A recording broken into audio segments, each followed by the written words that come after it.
नमस्कार स्टूडेंट्स, मैं अरविंदा घाड़े ही हूँ। आप देख रहे हैं ज्ञानदीप ओडिशा चैनल। आज हम कंटिन्यू करेंगे BCom fourth semester major 8 financial management and risk management unit 2 financing decision का पार्ट 3। अगर आपने पहले पार्ट्स नहीं देखे हैं तो चैनल के प्लेलिस्ट से ज़रूर देखिए। तो आज हम क्या क्या पढ़ने वाले हैं? पहले हम कॉस्ट ऑफ डेट का इंट्रोडक्शन देखेंगे, फिर उसके कैलकुलेशन मेथड समझेंगे, उसके बाद हम कॉस्ट ऑफ रिटेन्ड अर्निंग्स के बेसिक्स और उसके फॉर्मूला पर फोकस करेंगे, और आखिर में एक स्ट्रैटेजिक व्यू लेंगे और चैप्टर को समराइज करेंगे। चलो स्टार्ट करते हैं। Okay, so our first topic is the cost of debt. इसके कैलकुलेशंस में जंप करने से पहले ये समझना बहुत जरूरी है कि आखिर डेट कैपिटल होता क्या है। चलिए इसके फंडामेंटल्स को समझते हैं। तो कॉस्ट ऑफ डेट है क्या? सिंपल वर्ड्स में ये वो इंटरेस्ट रेट है जो एक कंपनी अपने लोन्स या बोरोड फंड्स पर पे करती है। लेकिन यहां सबसे इंपॉर्टेंट लाइन है, it represents the after tax cost. इसका मतलब ये होता है कि हम हमेशा टैक्स के बाद वाली कॉस्ट को कंसिडर करते हैं। ऐसा क्यों? क्योंकि कंपनी जो इंटरेस्ट पे करती है वो उसके लिए एक एक्सपेंस होता है, जिससे उसका टैक्सेबल प्रॉफिट कम हो जाता है और उससे टैक्स में बचत होती है। अब डेट कैपिटल के फीचर्स देखते हैं। नंबर 1, फिक्स्ड इंटरेस्ट पेमेंट, मतलब कंपनी को प्रॉफिट हो या लॉस, इंटरेस्ट तो टाइम पे देना ही पड़ेगा।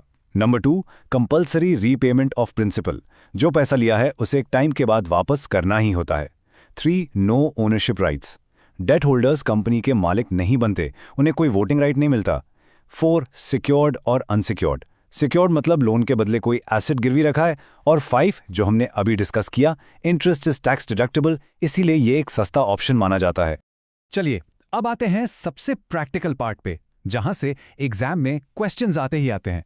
हम इसके कैलकुलेशन मेथड्स को देखेंगे, एक एक फॉर्मूला को हम आराम से एग्जाम्पल के साथ समझेंगे। पहला मेथड है इररिडीमेबल डेट के लिए। इररिडीमेबल का मतलब होता है जिसे रिडीम ना करना पड़े, यानी कंपनी को प्रिंसिपल अमाउंट वापस नहीं करना होता, सिर्फ इंटरेस्ट पे करते रहना होता है। इसका फॉर्मूला देखो, बहुत सिंपल है। KD = I × 1 - T / PO and then multiply by 100।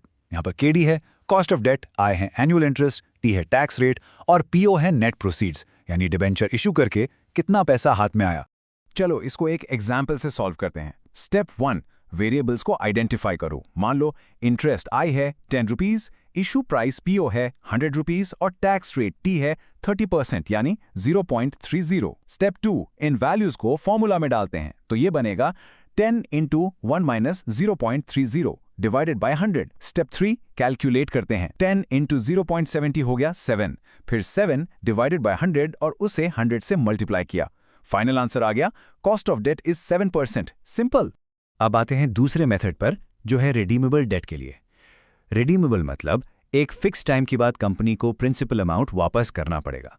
इसका फॉर्मूला थोड़ा लंबा लगता है, पर घबराना नहीं, बहुत लॉजिकल है। फॉर्मूला है I × 1 - T plus RV - NP divided by N, और इस पूरे को डिवाइड करना है RV + NP डिवाइडेड बाय 2 से।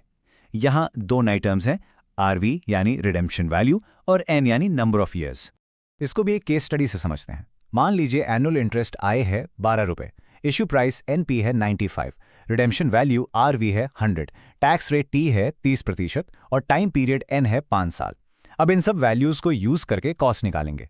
कैलकुलेशन को 3 इजी स्टेप्स में ब्रेक करते हैं। स्टेप 1, पहले आफ्टर टैक्स इंटरेस्ट निकालो। वो होगा 12 × 1 - 0.30, जो कि आता है 8.4। Step 2, annual loss on redemption. Issue किया 95 पे, वापस देंगे 100, तो 5 रुपीज का लॉस हो रहा है 5 साल में, मतलब हर साल 1 रुपए का लॉस। स्टेप 3, अब सबको फॉर्मूला में डालो। ऊपर आएगा 8.4 + 1, नीचे आएगा 100 + 95 डिवाइडेड बाय 2। जब आप इसे सॉल्व करेंगे तो आपका फाइनल आंसर आएगा 9.64%। अब एक बार शॉर्ट में रिवाइज कर लेते हैं। कॉस्ट ऑफ डेट में हमने 2 इंपॉर्टेंट फॉर्मूलाज पढ़े हैं। एक है इररिडीमेबल डेट के लिए, जो है KD = I × 1 - T divided by PO, और दूसरा है रिडीमेबल डेट के लिए, जिसमें हम एनुअल कॉस्ट को एवरेज वैल्यू से डिवाइड करते हैं। एग्जाम से पहले ये दोनों फॉर्मूलाज अच्छे से याद रखिए। ठीक है, अब तक हमने एक्सटर्नल फाइनेंस यानी उधार के पैसे की कॉस्ट समझी। अब हम अपने अगले टॉपिक पर चलते हैं, जो है कॉस्ट ऑफ रिटेन्ड अर्निंग्स। ये कंपनी का इंटरनल फाइनेंस होता है। तो ये रिटेन्ड अर्निंग्स होते क्या हैं? जब कंपनी प्रॉफिट कमाती है तो उसका एक हिस्सा वो शेयर होल्डर्स को डिविडेंड के रूप में दे देती है, और जो हिस्सा वो नहीं बांटती और बिजनेस में ही वापस लगा देती है, उसी को कहते हैं रिटेन्ड अर्निंग्स। इसके दूसरे नाम भी हैं, जैसे प्लाउइंग बैक ऑफ प्रॉफिट्स या इंटरनल फाइनेंसिंग। अब ये कॉन्सेप्ट बहुत ध्यान से समझो। कुछ लोग सोचते हैं कि रिटेन्ड अर्निंग्स तो कंपनी का अपना पैसा है, इसकी कोई कॉस्ट नहीं होती, पर यह गलत है।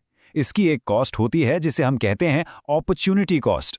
इसका मतलब यह है कि अगर कंपनी ने वो पैसा शेयर होल्डर्स को दे दिया होता तो वो उससे कहीं और इन्वेस्ट करके रिटर्न कमा सकते थे।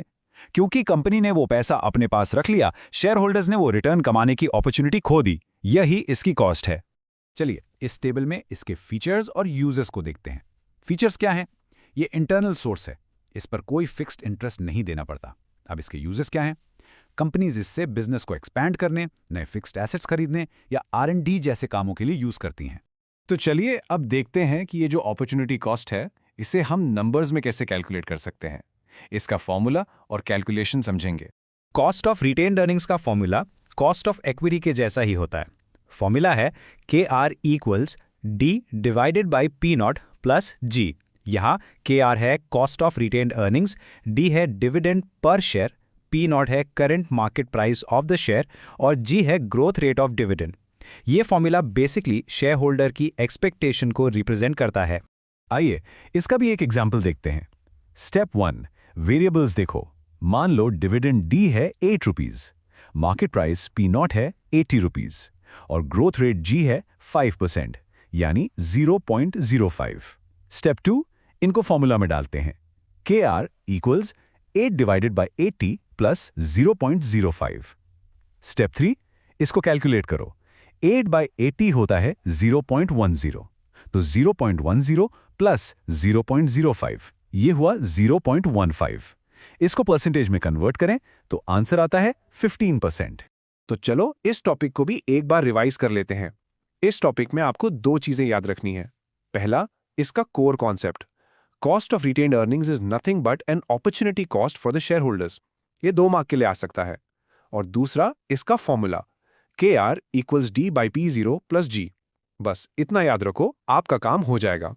ऑलराइट स्टूडेंट्स, अब हम अपने फाइनल सेक्शन पर हैं। यहाँ हम डेट और रिटेन्ड अर्निंग्स को एक फाइनेंशियल मैनेजर के पर्सपेक्टिव से कंपेयर करेंगे और देखेंगे कि आखिर डिसीजन कैसे लिया जाता है। पहले बात करते हैं डेट कैपिटल की। इसके एडवांटेजेस क्या है? इंटरेस्ट टैक्स डिडक्टेबल है, इसलिए ये चीपर सोर्स है। बट इसके डिसएडवांटेजेस भी हैं। सबसे बड़ा डिसएडवांटेज है कि ये फाइनेंशियल रिस्क को बढ़ाता है। अगर कंपनी इंटरेस्ट या प्रिंसिपल नहीं दे पाई तो इंसॉल्वेंसी का खतरा भी रहता है। अब आते हैं रिटेन्ड अर्निंग्स पर। इसके एडवांटेजेस क्या हैं? ये टेक्निकली सबसे सस्ता सोर्स है, कोई फिक्स्ड पेमेंट ऑब्लिगेशन नहीं है, ओनरशिप भी डाइल्यूट नहीं होती। लेकिन इसके डिसएडवांटेजेस भी हैं। हो सकता है शेयर होल्डर्स डिविडेंड प्रेफर करें, और सबसे बड़ी बात, ये लिमिटेड अमाउंट में ही अवेलेबल होता है, जितना प्रॉफिट होगा उतना ही। तो इस पूरे चैप्टर का समरी क्या है? एक फाइनेंशियल मैनेजर के पास डेट कैपिटल का ऑप्शन है और रिटेन्ड अर्निंग्स का भी। दोनों के अपने फायदे और नुकसान हैं। मैनेजर का काम है इन दोनों के बीच एक सही बैलेंस बनाना, एक कैपिटल स्ट्रक्चर क्रिएट करना जिससे कॉस्ट कम से कम हो और रिस्क भी मैनेजेबल हो। और ये सब क्यों करना है? To achieve the main goal, to maximise share holders wealth. आज हमने इस पार्ट में ये टॉपिक्स पढ़े हैं। अगर वीडियो पसंद आए तो लाइक करिए, ज्ञानदीप उड़ीसा चैनल को सब्सक्राइब करिए। धन्यवाद स्टूडेंट्स।